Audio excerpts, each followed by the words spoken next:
In this video, I'll be cleaning the brake rotors and brake pads on my bike. As you can see, they're pretty noisy. And here's the front brake. So a lot of brake fade and a lot of noise. Now to get the brake rotor off, you need a Torx screwdriver. Don't use anything other than a Torx screwdriver. Now you can see on the front rotor here that there's a lot of discoloration. Normally I would probably get new pads and rotors, but because there's no mountain bike races in my area this year due to coronavirus, I'm just going to clean these ones up and get as much life out of them as I can. In my experience, once the brake rotor becomes discolored like this, it definitely loses a lot of its braking efficiency.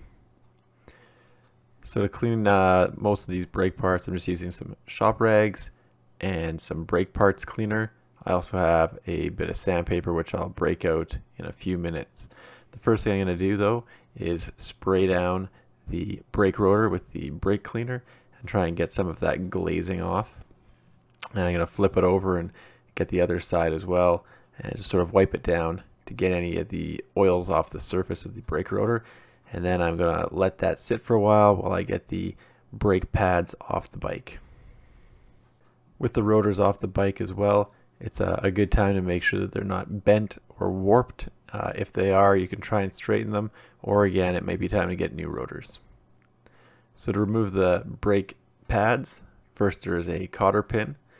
You generally have to bend that straight and then pull it out, but mine pulled straight out, and then you can usually pull your brake pads straight back if you have brakes like these ones. Now again, I'm going to be using the brake cleaner on the brake pads just to get the surface oils brought into solution, and then I'm going to wipe the surface oil and glazing off the brake pads. So as you can see, these ones are pretty dirty. Now what I'm going to use is the silicone carbide sandpaper I've got, and this is a wet dry sandpaper, and it's 220 grit. So you'll notice I have the sandpaper on the workbench and I'm rubbing the brake pad on the sandpaper. I'm not holding the sandpaper in my hand because obviously your thumb isn't as flat as the work surface. If you have a sanding block, you could also use that. But you can see they're looking significantly newer in just a few seconds. Again, these brake pads are pretty old, just like the rotors. Normally I would probably replace them, but because it's just riding and for exercise right now, I'll keep using them. So here's the other brake pad, and again I'm rubbing the brake pad on the sandpaper on a flat surface, and that's to ensure that as I wear the brake pad down slightly, it is being worn down flat as well.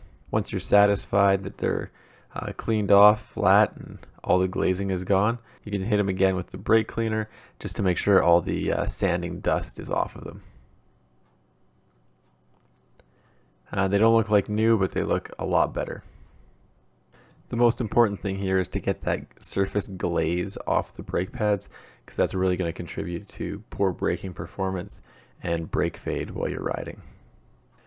Now to get the glaze off the brake rotor, I'm using a Scotch-Brite pad and a whole lot more brake cleaner and just giving it a good rub down, so you can see already that there's a big difference between where I've used the Scotch-Brite pad and where I haven't.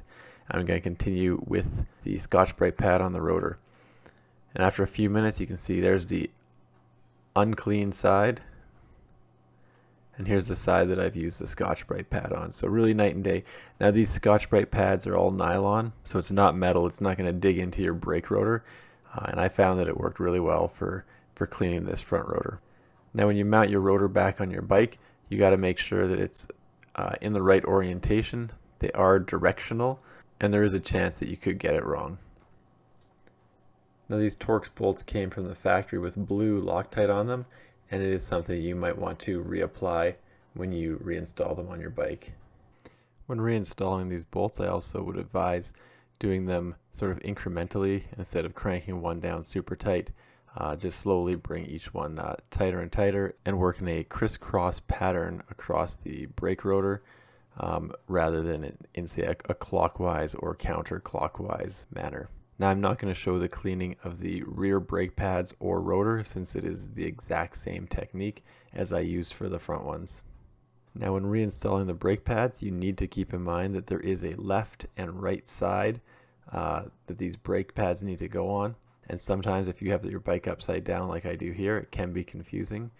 The easy way to remember it is that the drive train, so all your sprockets, are on the right hand side of your bike. So the brake pad that says R on it should be pointing in that direction. And you also want to make sure that the metal clip that goes in between the brake pads is there and in place if you have one. You then insert the cotter pin and bend it over so it doesn't slide out when you're biking down the trail. And as always, give it a little jiggle to make sure it's good to go. Now normally after cleaning they're going to sound bad for a minute or two, but once you've broken your brakes in, they're going to be nice and quiet. So no noise out of the front brakes and it's stopping very well. And when I go to do this test on the rear brake, again, it's nice and quiet and it stops well. Cleaning your brake pads and brake rotors can give you a little bit more life on your braking system on your bike. I hope you found this helpful. Anyway, thanks for checking out my video and don't forget to like and subscribe.